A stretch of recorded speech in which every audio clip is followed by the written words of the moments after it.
Hate to break up all this laughter and happiness, but it's time to start our Wednesday evening service. Good to see everybody tonight. If anybody's concerned about Adam tonight, he's not gained weight since Sunday. It's just the 3 extra layers he's put on since the temperature's dropped 10 degrees. So.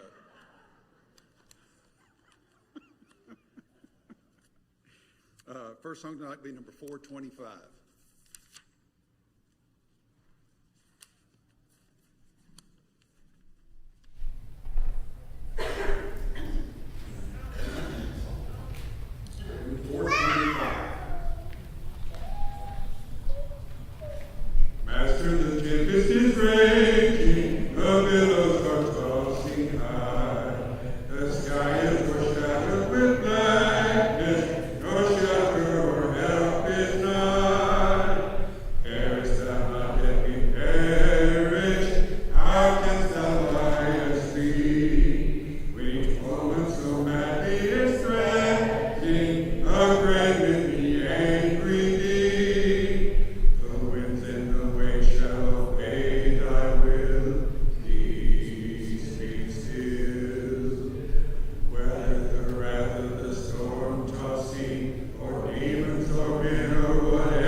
Adam's lesson tonight will be number 7.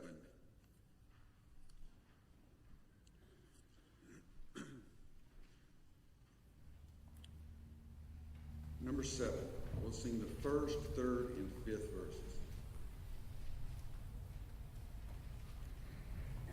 Abide with me and call the eventide.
It's my favorite church song. The first one I can't lead at all, but the second one he was singing. I thought, oh, man, better him than me. Man, he pulling that off. Good evening. It's good to see all of you. I'm glad y'all braved the snow and cold and blizzard and came out. Dale was right. I do have on 4 layers, so it's going to be a rough winter for the preacher.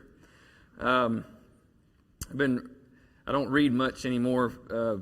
I don't read much pleasure reading as much as I used to, unfortunately, and the little bit of reading I do is not much because I fall asleep.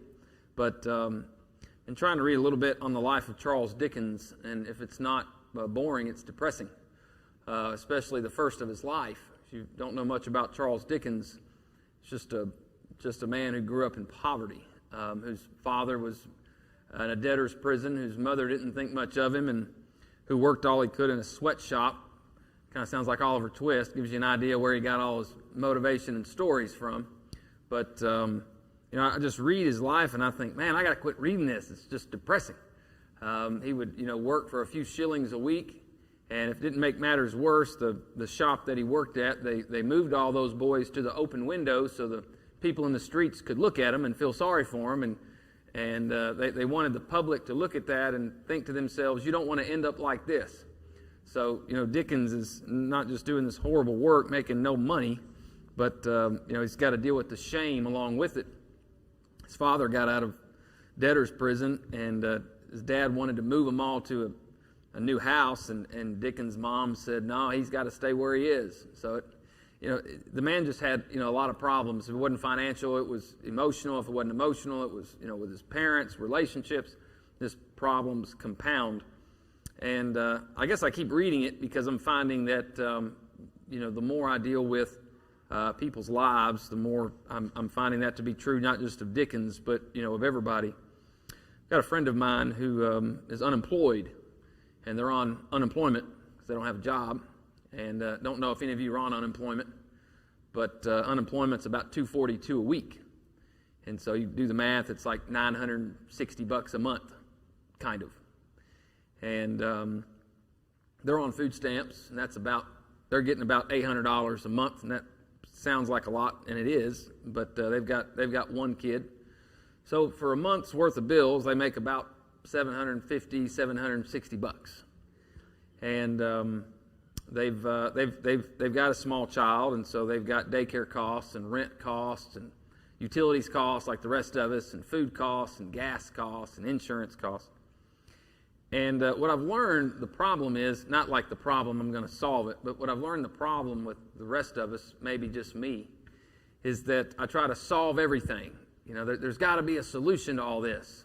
And what I've found out is that's really a mistake when you try to set out to solve something.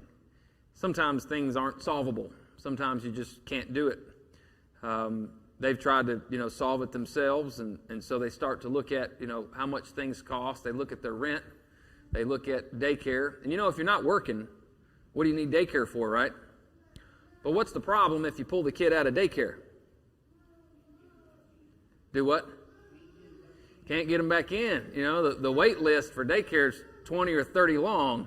So if you pull the kid, you can tell yourself, well, we'll save $650 a month and not spend on daycare. But when you get a job, now you don't have daycare to send the child to. So that's out. And some people even say, well, they've got this federal program, and they're linked up with the state, and you can get your daycare paid for. And that is very true. We did that. We applied. And then we found out if you're unemployed, you don't qualify. So, well, that's out. And then, of course, most of the time, people say that the really good way to fix all this is to what? Get a job. Yeah, you got to get a job. So they did that, and they got a job, and we were really happy. And so they're making $13 an hour. And after taxes, it gives them about $1,800. And before, with their stamps and what they were making on unemployment, they were making $1,700. So they got a $100 raise. So that sounds great, except for the fact that now, because they get off at 5, they've got to pay that aftercare at daycare, which is $5 a day, times 5, times 4, which is how much? There went the $100. So now they're right back to where they were, and if it didn't make matters worse, the kid got sick first week, and they couldn't make it to work, so they lost that job. So now they got to get back on unemployment. It just kind of goes round. I'm not saying all that math. It's real depressing. It's the problem is we just try to fix everything, and I'm starting to learn that some stuff just can't be fixed all in one swing. We gotta try to take bites. We gotta try to approach things differently, and I'm not sure we're going to fix it. I had to talk to this individual yesterday, and they just said, what are we going to do now? And I said, nothing. There's nothing else to do. You just try to hold on. And they said, well, how do we do that? And I said, I don't have a clue. I really don't. And I think the major problem is that we don't want to hold on, and we want it all to go away. I'm not sure it's going to do that. You don't have to be impoverished or unemployed to feel that. It's not just financial. There are a lot of people who are feeling the squeeze in grief. There are a lot of people who are feeling the squeeze because they're sick. There's a lot of people feeling the squeeze because their family's addicted. There's a lot of ways that a lot of us are feeling that. And some of us may look at somebody's situation and think, well, I could solve that, but we look at our own and can't solve our own. So I think if you're here tonight or you're listening or if you watch this later or whatever, I think all of us can say at one point or another that we are in sometimes a stage of quicksand and there's just no way out. So what do you do? What do you do when the task is so large you just can't fix it? Just can't do it. I was listening to a preacher maybe 2 Saturdays ago. It was really late at night, and so late Saturday night's now Sunday, so you got all these televangelists on TV. I don't know why I'm watching him, but I was watching him, and probably trying to steal an idea or two. But I was watching him, and they decided after COVID they were going to do this year-long series on Nehemiah. And when he said that, I thought, why? You're not going to get anybody to watch this. But he pulled it off well. And he was talking about some other text in Nehemiah, and so I guess the past couple of weeks I've been reading Nehemiah. I thought, well, got to give something a shot. And the more I've read Nehemiah, the more I have somehow seen that story in the light of the plight of so many people, you and I included, your friends, your family, and this impossible task that these people are facing. And there's no solution to it, just like unemployment, just like hunger, just like COVID. There's no solution to it. Some people say they got solutions to COVID. Be my guest. I haven't heard anyone that was foolproof. It's just what do we do? Can't fix it. So how do you live with it? What are we supposed to do? I want to read to you some verses from Nehemiah chapter 2. Nehemiah's kind of in the bowels of the Old Testament here. But Nehemiah's faced with this task of trying to rebuild some things that are long destroyed. And he can't do it overnight. He's not going to be able to do it in a day. He's not going to be able to do it in a week. And even if he does get it done, the problems are still going to compound. So I want to read Nehemiah chapter 2. Thought about starting in verse 1, but really just want to start in verse 11 to keep it short. I want to read verse 11 through 17. And I want you to notice how he tries to deal with this unfixable problem. He says, I went down to Jerusalem, and after staying there for about 3 days, I set out during the night with a few people. Now, I hadn't told anyone what my God had put in my heart to do. There were no mounts with me, horses, except the one I was riding on, so he's trying to do this secretly. He says, so I went there at night. I went through the valley gate toward the jackal well and the dung gate, looked at all the walls of Jerusalem, which were broken, looked at the gates that had been burned. Then I went on toward the fountain gate and the king's pool. There wasn't enough room for my horse to get through, so I went up the valley by night, and I looked at the wall. Finally, I turned back and I re-entered the valley gate. And the officials did not know where I'd gone or what I was doing, because as yet I didn't say anything to the Jews or the priests or the nobles or the officials or any others who'd be doing the work. And then I said to them, you see the trouble we're in. Jerusalem lies in ruins, and its gates have been burned with fire. There are a lot of times I sit with people in the hospital, and they refuse to let me call family. There have been a lot of times it's just me and that person. They got a wife, or they got a husband, they got kids, they got grandkids. Some of them are elderly, some of them aren't. But they do not want to call their family. They don't even want the family knowing they're there. So they kind of swear me to secrecy, and unfortunately, when I'm there, I can't just betray trust, so I'm kind of stuck, and anybody ends up being mad at me. Why won't they want to call their family? Anybody got an idea? Y'all are real far away, so you feel free to shout it out. Why don't y'all want to call, not y'all, of course, but why don't you want to call your family? Don't want to do what? I don't want to bother them. I don't want to worry about them. Oh, I don't want them worrying about me. Anybody else? Do what? Yeah, embarrassed. Don't want them to see me like this. There you go, Don. I was waiting. Me and Don are like souls in this matter.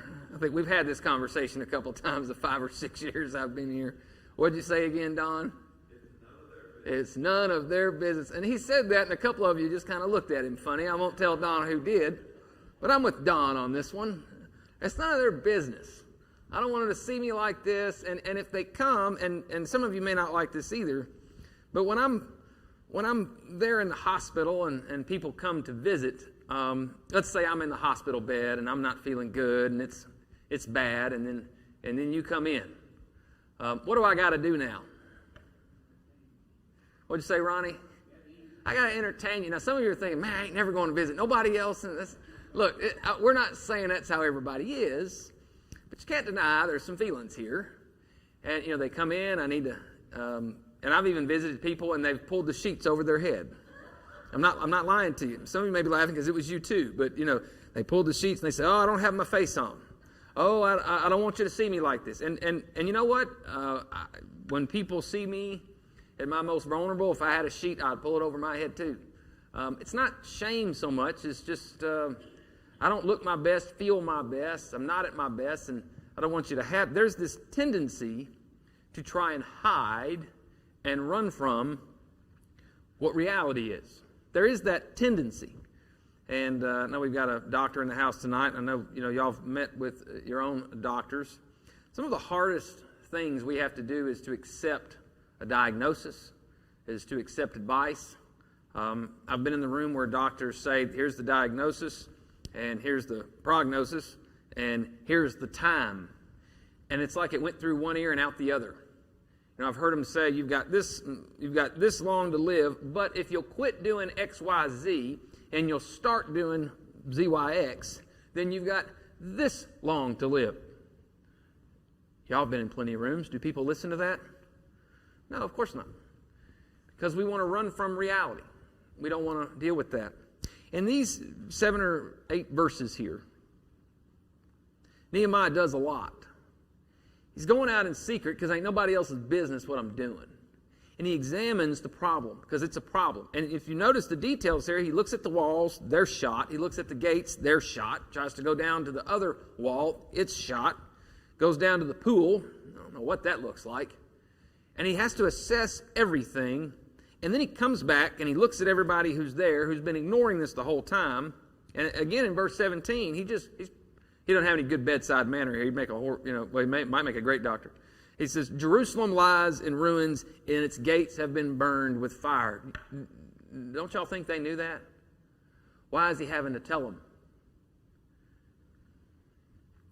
Because they look at it every day, but they won't accept reality. So what I want to do is just use these 6, 7, 8 verses and maybe remind us all how to approach these big problems that seem to be surrounding us. And, COVID's a really great example of that, but it could be finances, it could be marriages, it could be your kids. I don't know what it is, but I'm sure all of us have something that we just can't seem to fix. So I read this and I thought, well, how do we take this for ourselves? And here's what I came up with. I don't know if any of us are going to be able to actually tackle what's going on in our life if we do not make an honest assessment of the situation. Just an honest assessment. This is bad. This is bad. Or here's what the problem is. We really have to kind of lay it out and say this is what the issue is. And this is what's going to happen if we don't get relief. Again, you look at that verse 17. Jerusalem lies in ruin, and its gates have been burned with fire. There's no way around this. Everything's shot. And you might think that's easy, but it's really not. It's extremely difficult to tell yourself that everything's okay. And I know y'all know that because I have heard a lot of you, when the doctor says you need to go to rehab, say, I ain't going to rehab. Because we don't want to hear none of that. And we don't want to do any of that. And the problem is we don't want to be honest with ourselves about what we need. Here's the second thing Nehemiah does. He doesn't just say, here's the problem. He somehow has to figure out a way to start taking bites out of the issue. When he says in verse 17, it's Jerusalem's shot, the gates have been burned with fire. And then he says, come with me. Let's rebuild the wall, and we won't be in disgrace. And then he says in verse 18, I told them about the gracious hand of my God and what the king said to me. And they replied, let's start rebuilding. What if I told you the easiest thing for us to do is just build a wall? How long is that going to take? It's going to take a long time. And yet Nehemiah acts like it can just be done overnight. I don't think he thinks it can be done overnight, but what he's trying to tell them is, here's the problem. We've got to kind of cast a vision, I guess, a good biblical phrase. We've got to cast this vision. You know that proverb, without a vision the people will perish. But that's what Nehemiah is trying to do. For a lot of us, we sit and we wait. Whether it's our spouse or our family or our kids or the job, unemployment, pick one. We just kind of sit around and wait and don't have any kind of plan whatsoever. If you're not trying to at least figure out what we need to do, nothing's going to work. And I know a lot of us say we're waiting on God. And I would counter that to say God might be waiting on you. If you lose a job, you can't spend money like you used to. If you get diagnosed with fill in the blank cancer, then you can't fill in the blank like you used to. You just can't. Whatever we've been doing, we can't. If you've been diagnosed with diabetes, you can't eat like you used to. Now, some of us think we can, but you can't. And until we are honest about that, you keep doing what you've always done, you're always going to be what you've always been. And some of us really are slow to see that. We've got to see and look differently than we have. And if we're not trying to change that, if we don't have some kind of vision in our heads, it's just not going to work. And there's too many of us who are just not thinking about it. We don't want to hear that. We don't want to hear that, there can be a plan. A lot of us don't like plans. We don't want to do that. Nehemiah thinks that we need a plan. He thinks that we need some kind of something to look forward to. But here's something else he does. Nehemiah doesn't just tell them to build a wall. Nehemiah wants to encourage them. When you have long projects, when you have things that you can't solve overnight, we need a lot of encouragement. I've got too many people in my life who are discouragers. I've got too many people in my life who tell me that it can't be done. Too many people in my life who tell me it won't be done without this, or you're not going to make it without this. And in fact, if you read the book of Nehemiah there in chapter 2, you get to verses 18 and 19, he's got his fair share of them too. What is this you're trying to do? This will never work. Why are you attempting to do all this? There will always be people who tell us that you can't do it. There will always be people who will tell us that no matter what you do, it's not going to work. And I think what we as a church need to do is, instead of telling people, well, don't listen to them, we just need to do the opposite. We just need to be encouragers. I'm not saying we're going to fix anything, but I do think people need to be encouraged. I don't know of anybody who doesn't need encouragement. I don't know of anybody who doesn't need encouragement. To tell them it's going to be okay. Is it going to be okay? I don't know. But I sure don't want to tell them, yep, it's going to be awful. Let's just think about the awfulness of it all. We need more positive talk. We need more encouragement. I think a lot of us have seen people, especially this past year, who hit a pretty low point physically, emotionally, and somehow a lot of those people pulled through, and I got to believe they had people in their life who encouraged them, who told them that they could do it, who told them that it'd be okay. Been in the hospital the past 2 months with 3 people I've never met them before, seeing them in the hospital. One of them I never met at all. He happened to be in the same room with somebody else that I'd never met. But both of them were sedated. One was in a coma, the other one was just sedated. And I was just kind of standing there staring at him. And I said a prayer for this one. And then before I left, I kind of felt bad. I thought, well, I need to say a prayer for him too. So I went over there and said a prayer for him. He didn't have any family in there. But I was praying, I got done and turned around, and the nurse came in, and she said, what'd you tell him? And I said, I don't know him. And she said, what were you doing? I said, well, I was praying. And she said, oh, well, you can talk to him too. He probably needs to be talked to too. I said, that's what I just told you. I was just praying. She said, no, talk directly to him, not about him. First I thought, well, you trying to tell me what to do? I said a prayer. What do you want? But then I thought, she's right. He can hear me. I got to believe he can hear me. And they tell you all the time, they can hear you, they can hear you. What's our choice here? Just to think to ourselves they can't and say nothing? Or to hope that they can, and we do? I think we got to pick the latter. We have to try and talk to people and give encouragement. And that's what Nehemiah does. Look at that, verse 20. All this negative talk, and Nehemiah says, the God of heaven will give us success. How does he know that? I don't know. But he's not going to be a discourager. He is going to encourage. We need that. Every school, every teacher needs to be encouraged. Every mother, every dad, every grandparent, every grandchild. They just need to be encouraged. I got to sit, sometimes in my job I get to sit while these judges in these big old black robes sit there and talk to these 6 and 7-year-olds. And the 6 and 7-year-olds just sit there and talk about their life. And usually they have to do it because it's a custody dispute or something. So the judge will sit there and listen to them. And remember one time a child was talking about being bullied at school. He's talking about being tormented, talking about being harassed. It's just a small child.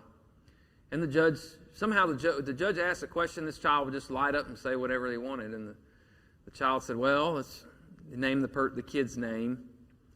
And he said, they call me fat, and they call me stupid, and they just don't like me.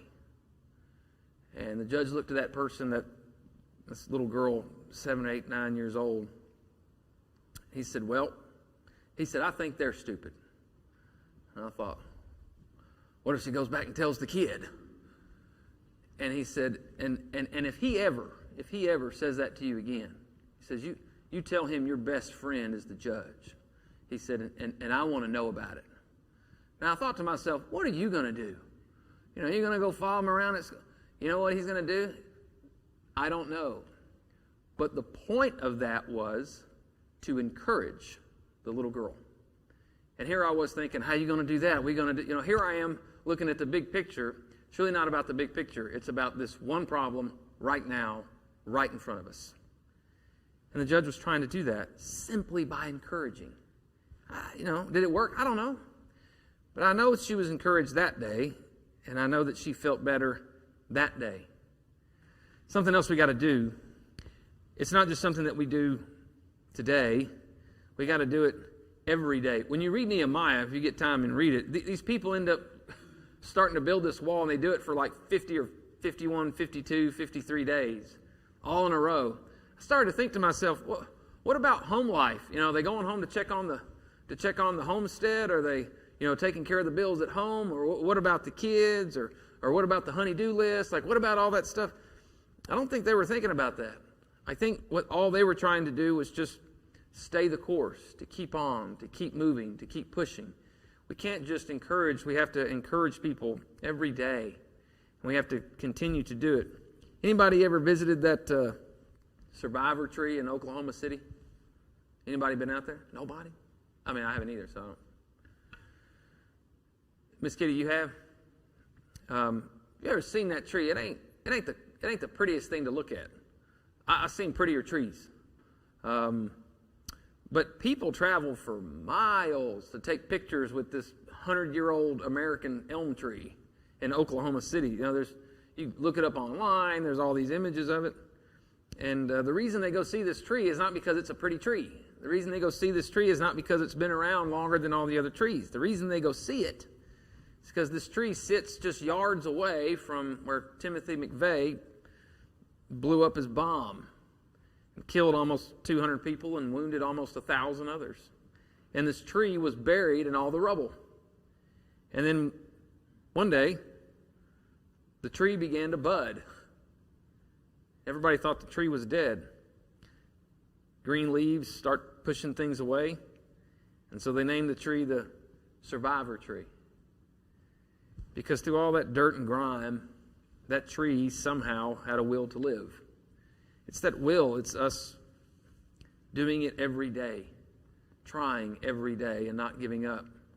I know it sounds like one of those how to succeed in life things, but sometimes I think we have to just tell ourselves these things every day just so we can maybe see through the muck.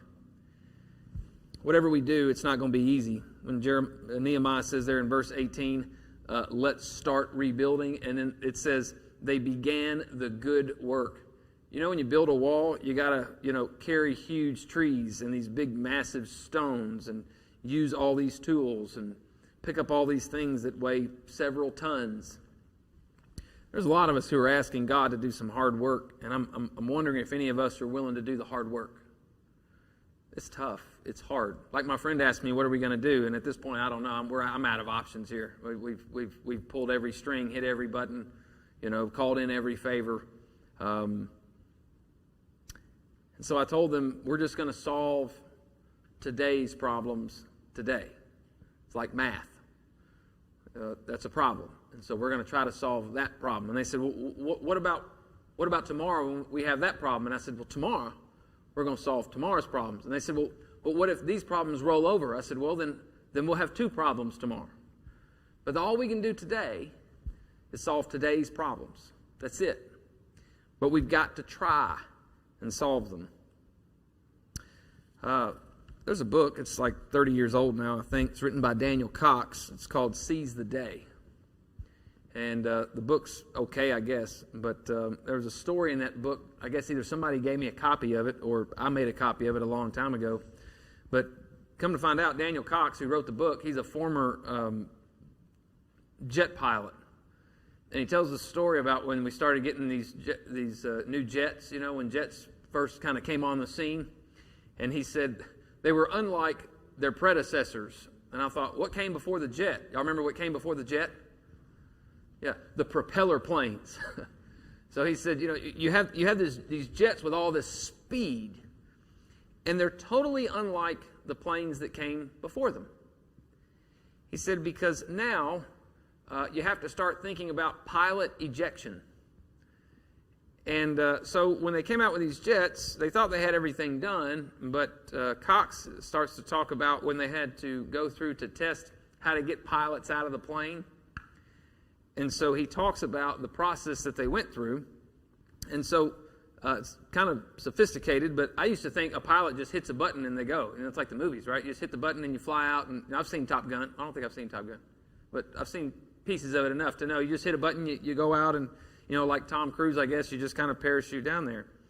But Danny talks about this process, but he said it sounds simple. You hit the button, the seat goes out, but the parachute is behind the pilot. And so in order for the parachute to get out, the pilot's got to get off that seat. But what they found through all the testing is that the pilots wouldn't let go of the seat. So the parachute can't come out because the pilot wouldn't let go. And so how do you get the parachute out? Yeah, you forced him out. And so they changed all that because they thought, we've solved the problem. We've got the pilot out of the plane, but the pilot won't let go of the seat. And, would you let go? I don't think I would. And he's telling himself to let go, but he won't. And so they fixed it to where instead of hitting a button and just flying out and expecting the pilot to do anything, they just gave the pilot a little shove so that the seat could back away and that parachute could come out. But in this little bitty story in Danny's book, Seize the Day, he ends that and he says, sometimes we all just need a little shove. That's a brilliant line, because I cannot tell you how many times my hands are clenched to my seat because I just don't want to move. Everything's going too fast. Everything's too strong. The force is pushing back too much, and I just don't want to let go. And I think the story of Nehemiah and all the Bible and church is really good to remind us all that everybody in here, if you're watching or if you're here, me included, we all sometimes just need a little push to get out of our seat because we are just glued to it in fear. And if that's you tonight, you're in good company because I'm with you. And you're also in good company because we have a lot of people who help all of us with just a little push. And I wanted to remind you of that in case you needed it too. Let's pray. Holy Father, we're grateful to be here tonight. We're thankful that we're all together. We're thankful that we have people around us who help us, who give us a little shove. Father, remind us just how small we can make problems, and remind us of just how large we can make some of our problems. Help us to see them for where they are. Help us maybe to break them down. Help us to see these things as merely what we can do today, and help us to try to do only what we can while we can with whom we have while we have them. Father, remind us who we have and help us to listen to them.